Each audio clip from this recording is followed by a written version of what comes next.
Hello, everybody. Scott Golden here with the July 4th, 1987 edition of the Superstars of Wrestling Review series. And 1987 really a pivotal year as this is the summer after WrestleMania 3, probably the biggest WrestleMania of all time.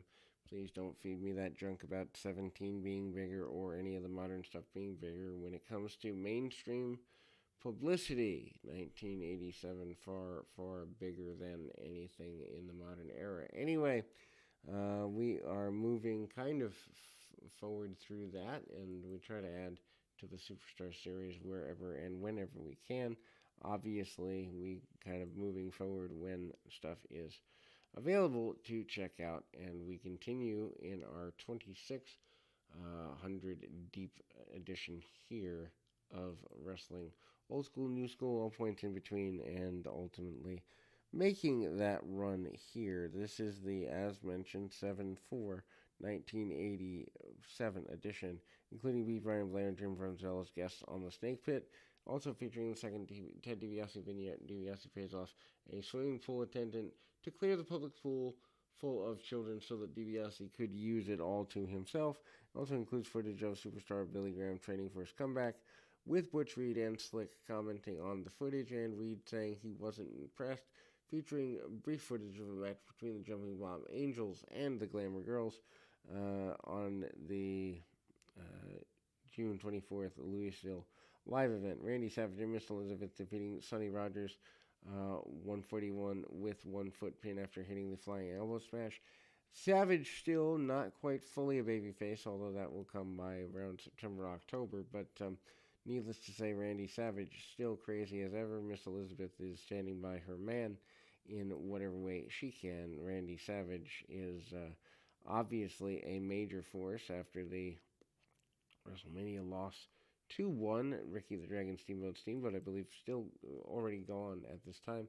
Lays his opponent out in quick fashion, hits a double axe handle from the top rope on the inside. Savage then goes for a quick cover, but then comes up with a flying elbow smash and manages to get a victory in quick order, tossing his man to the outside and tries to get everything he can as well there. Then we see a couple of teases as Ken Patera is talked about in the special report as being a guy that everyone should take seriously. Patera says he's going to get rid of Bobby Heenan for Bobby Heenan abandoning him while he was serving his time, doing his time in jail, and Bobby Heenan not really all that apologetic. Kem Shi along with Kamala. Up next here in the 1987 Superstars Memorial Day edition, Kamala and Sika as a tag team managed by Mr. Fuji and Kem Shi. They tried this around the horn, didn't really work out too terribly well, but they did it for a little bit anyway. Kamala, again, kind of managing to be on the outside as Mr. Fuji calls the shots for his tag team.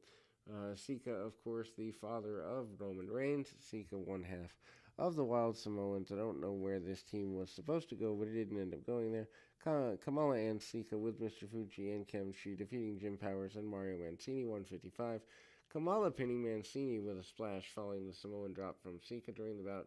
Insert promo from Fuji is shown, which he claimed that Kamala and Sika he would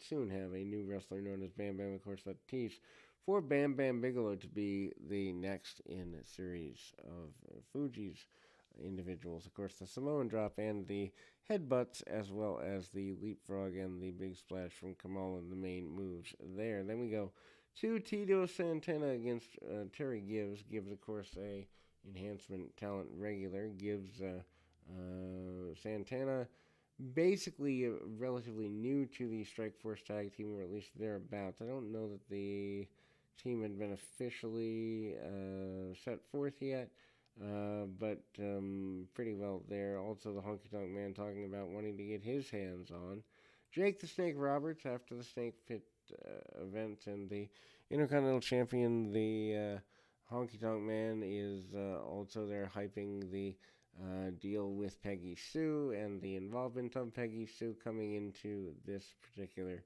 time and space.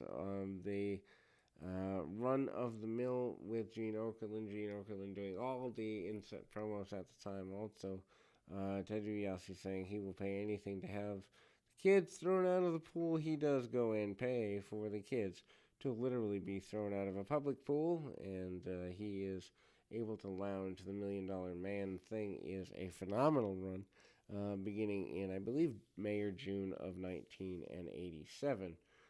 At the close of that time. And then again, Terry Gibbs out with Tito Santana. Santana, as mentioned, I don't think has fully joined with Strike Force yet, as he's wearing kind of an awkward run here. And Santana gets an armbar, hangs on to his man's arm. Nothing really worth writing home about, but Santana with a couple of kicks in the corner takes his man out and gets the hip toss out of the corner, hits the flying drop kick among other things. Santana off the ropes hits the flying forearm in a 1-2-3, and there we go. Rick Martel and Tom Zink still here, so no, we have not seen the official formation of Strike Force yet, as Zink and others have talked about. Zink and Martel talking about being the Can-Am connection here in this particular run. Highlights of Billy Graham doing barbell curls among other things. Pretty big deal here.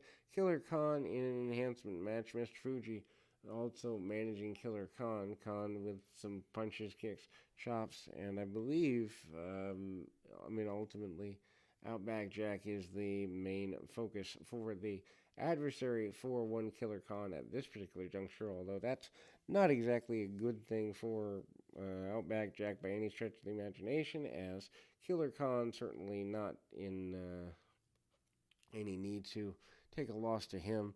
Khan takes a couple of knees, and Mr. Fuji is unimpressed when he even drops to his feet, off his feet for a clothesline, but it is what it is as far as that's concerned. Killer Khan with a back kick along the way and goes right after his adversary in a very basic maneuver, and ultimately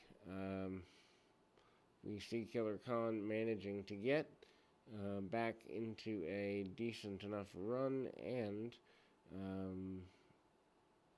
it's a pretty big run there. Killer Khan managing to get a backbreaker and hits the top rope knee drop. The Killer Bees talking about mass confusion as Jake the Snake Roberts has them on the Snake Pit. Snake Pit thing was supposed to be a heel segment, but by this point, Jake Roberts, of course, post WrestleMania 3 is a babyface at the time. And then there we go.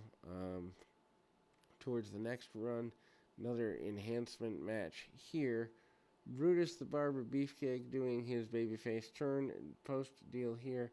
Enhancement match for Beefcake. Beefcake manages to get a clothesline out of the corner and gets a sleeper hold on the enhancement talent. Enhancement talent for this particular day is Chris Curtis. Submission beats him in 1 minute 11 seconds. Does Brutus Beefcake. Then we go to the Islanders with Bobby Heenan, Frankie DeValco, and S.D. Jones, 229. Tama pinning Del Falco with a splash off the top during the bout.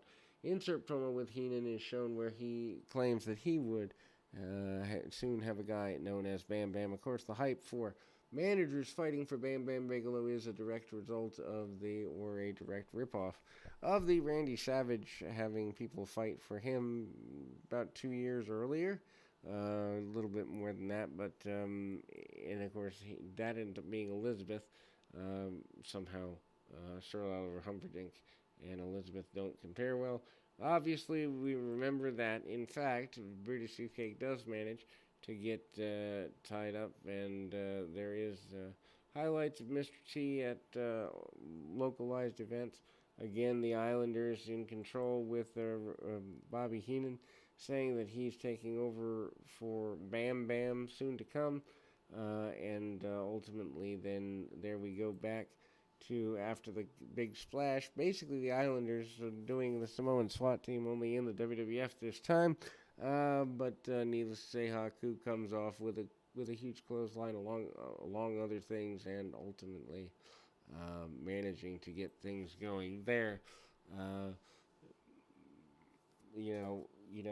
Ultimately, Jake Roberts pretty decisive here, and Roberts basically saying he's going to take out the Honky Tonk Man once and for all whenever he gets the shot at upcoming house shows. So that will close us out for today. We'll be back with more right after this.